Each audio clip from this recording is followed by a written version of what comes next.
So if I begin by telling you that there are no biological effects from exposure to radio frequency radiation or extremely low frequency radiation, you'll buy that, right? Good, good. I try to be convincing. If I tell you that maybe there are biological effects, but they're of no health consequence whatsoever, you'll buy that, right? Oh, come on, guys, work with me. Work with me. I mean, after all, there's no known mechanism by which these fields can affect biological systems, and there's no convincing evidence whatsoever that these fields produce health effects.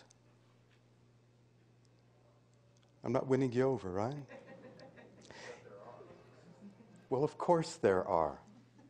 If I were representative of industry, this is what you'd hear. This is what you read. Now, the reason I'm telling you this is because of something that happened to me a long time ago. When I was in Australia to talk to folks about power lines and possible biological effects associated with exposure to ELF fields, I had followed the footsteps of an industry representative, a fellow by the name of H.B. Graves. Very smooth. Yes, you remember H.B. Very, very smooth talker. He'd been there a week or two before I got to Melbourne. And so I was very naive. I was much younger at the time. This is 25 years ago.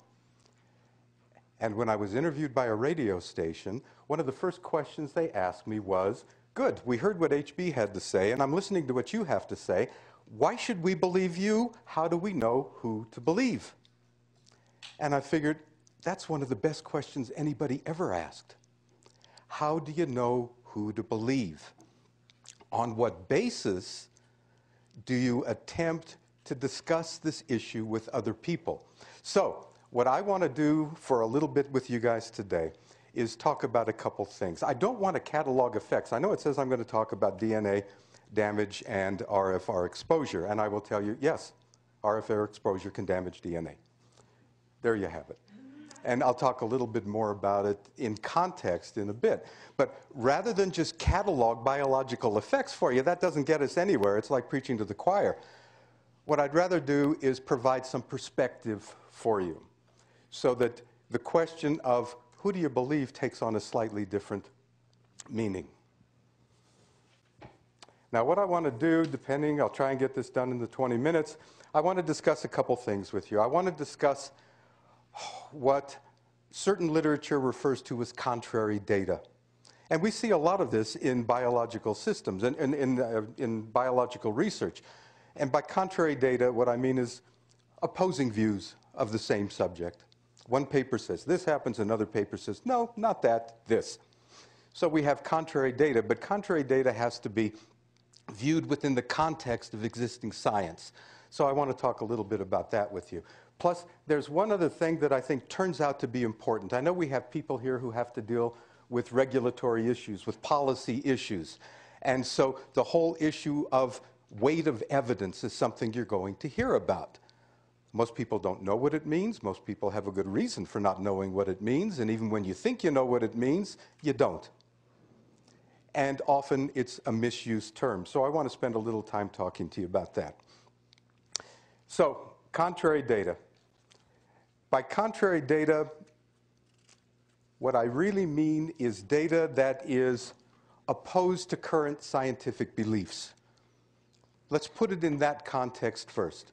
If it's contrary to long-held hypotheses, we have data that doesn't fit into what some people will describe as mainstream science. So what you'll hear about the work that many of us have done is that, no, it's not mainstream science. It doesn't fit in the context of what is acceptable in terms of current scientific hypotheses. All I can say there is, well, no, that's nonsense. But you have to look at why that's the case. If you look at what we know about electromagnetic fields, a couple things stand out. One is they're not like chemicals. You can go to the shelf in a laboratory that has chemicals, and you can look at a chemical, you can touch the chemical, you can feel the chemical, you can weigh the chemical, you can taste the chemical, maybe. You can smell the chemical.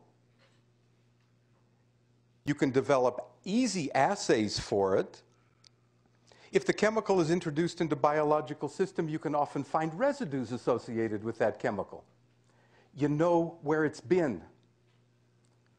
Not so with electromagnetic fields, not so with radio frequency radiation. So we don't have a number of these very comforting physical characteristics associated with electromagnetic fields that we have associated with chemicals. And this puts a lot of people out of their comfort zone. But it makes it easy for certain people to issue certain arguments. Now, one of the things that holds the area of electromagnetic field study back is that we still don't have any concept whatsoever as to what constitutes dose. No concept. Zero, folks. When you're talking about exposure limits here, exposure limits to whatever milligauss, what does that mean? Does that mean for a minute, for 2 minutes, for an hour, for 3 hours, for a week? Is it okay to be exposed to that field for 15 minutes a day, for 30 minutes a day, for how many days a week, for how many weeks a year? Nobody knows, because nobody knows what constitutes dose. We can't measure well enough, and we don't have those same comforting physical characteristics that we do with chemicals. So we can't look at an amount per weight over time as we would with chemicals. And it makes regulating in this area, it makes acceptance of the work that's done in this area much more difficult. Now this leads to another thing, and one is, if you look at the papers that some of us write when we describe the work that we do in the laboratory, there's a great deal of effort that goes into describing the equipment that we use to generate magnetic fields or generate radio frequency radiation or measure. This is complicated equipment. I'm not an engineer. I work with engineers who design this equipment, who make the measurements for me. These techniques are outside the realm of normal experience of most scientists. And a lot of the criticism that is leveled at people in this area that come from groups like the American Medical Association, from the American Cancer Society, come from scientists that don't have a clue as to what a magnetic field is. They couldn't define it for you if their life depended on it, and yet they'll be the first people to tell you that there's no biological effects associated with exposure to these things they can't define. So the techniques that we use, they're not easily understood. It takes specialized expertise to determine. It's also very difficult to assess differences between work done in one laboratory and work done in another laboratory. And I'll give you the best example for the work that I do in DNA damage. The very first paper to come out and assign DNA damage to exposure to microwave frequencies was done by Henry Lai and N.P. Singh, and they published their work in 1950. And that paper set the industry on its head, really rocked everybody back to the point of finding ways to fight back and counter the potential damage that this paper could do to the industry. Well, Motorola funded a number of replication studies, and one of the replication studies they funded was at a university in St. Louis, at Washington University. So again, unless you're an expert in the field, if you read the papers, it would appear that what the group in St. Louis did was the exact same study that Henry Lai and N.P. Singh did. Not so. There are subtle differences in the techniques that were employed. If you're not familiar enough with the work, if you don't do work in the area, at face value it says, yeah, this study could not replicate this study. Well, they weren't done the same. If you don't do the studies the same, it's difficult to compare one with the other. Or you compare one with the other with the understanding that certain differences were made. Everything in perspective. It's difficult to know how well studies are designed. Let's look at contrary data in a couple other areas. The epidemiology studies, for instance. Some of the very early epidemiology studies that came out were very, very comforting to folks because they said, look, use your cell phone for 2-3 years, no increase in brain tumors. without understanding that brain tumors may take a longer period of time to develop. Now that we're getting different epidemiology, we're getting epidemiology from people who have used cell phones for much longer periods of time, the data is coming out quite a bit different. But on the surface again, if people don't understand the finer points of scientific design, experimental design, one study can be accepted as the same as the other, and then dealing with contrary data becomes difficult. It's the same thing looking at animal studies, where animals have been exposed to fields of various types, with the endpoint being tumor development. Now, what I did when I was in California, testifying on behalf of Tom Hayden, who was introducing a cell phone bill, what folks at industry had said was, look, there's all of these animal studies, and if you look at all of these animal studies, there's no increase in brain tumors whatsoever. And the only response to that is, boy, if you understand how those studies were never designed to look at brain tumors in the first place. They were designed to look for totally different things. Did the legislators know to ask? No. I'm up there whispering in Tom Hayden's ear, and Tom Hayden is starting to shout at him, and they decided they didn't want to deal with science at the time. But the point is, you have to really understand the finer points and look deeper into some of these studies to understand how they were designed, with what endpoints they were designed to measure, okay, to determine what sort of validity they have. There is no known mechanism. That's a given. And to that I say, so what? Look, folks, if we dismissed everything in our world that we couldn't explain, how much would be left? Not much that I know of. I teach biochemistry. A lot of the biochemistry I teach is still with an understanding of, we still don't know that yet. We're getting there, but we don't know that yet. So, without an understanding of what the underlying mechanism is, it's very easy to fall back on conventional wisdom, and conventional wisdom says the only known biology, or the only known effect of radio frequency exposure is heating. So if it isn't heating, it's not. Maybe it is. Maybe it is subtle heating. Maybe it's more than subtle heating. Who knows? But there are other possibilities that exist as well. There are the potential to move electrons along molecules. There is the change in the heat shock proteins that Cindy mentioned earlier. There are changes in the levels of reactive oxygen species, free radicals, that damage molecules in cells, or these free radicals, besides being damaging, are also very important signaling molecules in cells. That goes along with the information heading that Cindy gave you. There's a lot of information associated with molecules, and that information comes at the level of chemicals themselves. So while we don't know the underlying mechanism yet, things are moving in that direction. And hopefully there'll be a greater understanding of mechanism as we move along. Now this brings me to another area of contrary data, and that is a single paper can appear to have contradictory data. That was the criticism that Motorola leveled against my work. Because when I expose cells to radio frequency fields from cell telephones, sometimes DNA damage went up, sometimes DNA damage went down.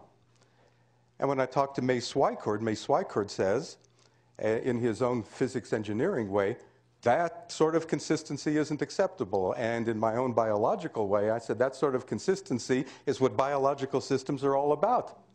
You have to understand how the work is really done and how cells behave to understand that this is it. This is cell behavior. There are chemical agents that can cause a decrease in something at one level and an increase at another. There are chemical agents that can cause a change one direction, increase or decrease at a short time, and the opposite effect longer time of exposure. Why shouldn't the same thing be the case with electromagnetic fields or radio frequency radiation? The work that I did showing increases and decreases is perfectly consistent with existing science. That science coming from the use of chemicals and the response of various systems, cellular systems or whole animal systems, to those chemicals. So no, there's no inconsistency at all there. Let me talk the last few minutes about weight of evidence, because we hear about weight of evidence a lot. And weight of evidence is a way of weighing evidence across different modalities as they apply to a single causative hypothesis. So in this area, what we're looking at, or what people try to do, is say, look, what single causative hypothesis? Well, that radio frequency radiation or extremely low magnetic fields, electromagnetic fields, will cause biological effects. And I'll argue that with anybody. Now, that's for a couple of reasons. If you look at papers in which weight of evidence is mentioned, nobody defines what weight of evidence is. What is weight of evidence? Number of papers, quality of papers. When I look at the papers that use the term, I don't have a clue. Well, actually I do, and I'll tell you about that in a minute. But it's used inappropriately. There's no regard for not just weight of evidence, there's no regard for strength of evidence. Strength of evidence is just as important. So don't use weight of evidence unless you can talk about strength of evidence. Also, if you're going to really do a good job looking at weight of evidence, you have to critically evaluate papers. You have to look at the techniques, critically evaluate the techniques, critically evaluate the overall methodology, critically evaluate the use of controls, critically evaluate the data collection, critically evaluate data evaluation. It's not done. It's just not done in papers that deal with weight of evidence. Now, I want to give you a quote. There's a fellow named Sheldon Krymsk II who is with the Department of Urban and Environmental Policy and Planning at Tufts. And Krymsk is a recognized expert in the area of weight of evidence. And he said, weight of evidence is a vague term that scientists use when they apply implicit qualitative and or subjective criteria to evaluate a body of evidence. It is a seat-of-the-pants qualitative assessment. And that's his feeling as far as this is how he views the use of weight of evidence in relation to scientific matters. The problem is this. When weight of evidence is generally applied in the area that we work in, it really is weight. It literally becomes weight. How many papers show an effect? How many papers don't show an effect? Which one has more weight? And if the papers showing no effect have greater weight, not in any technical sense, or if they have a greater number, they win. Boy, that's really science, isn't it? That's as scientific approach as I can imagine. I don't think so.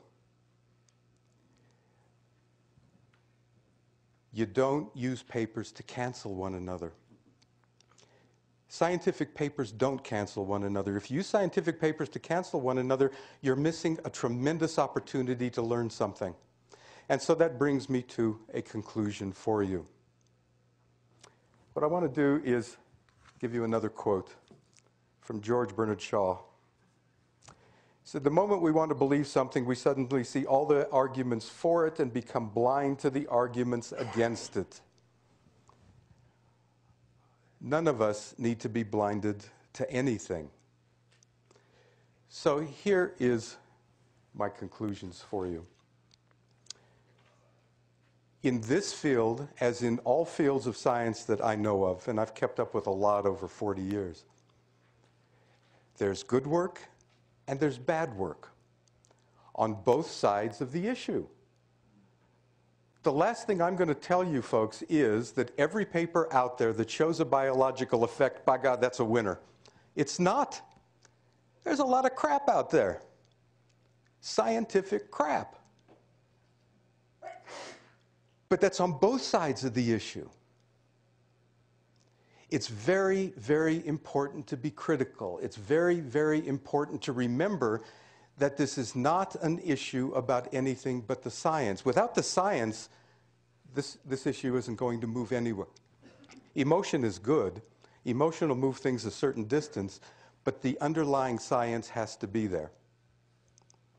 Now, it is important that we have good papers on both sides of this issue. And the reason for me is this.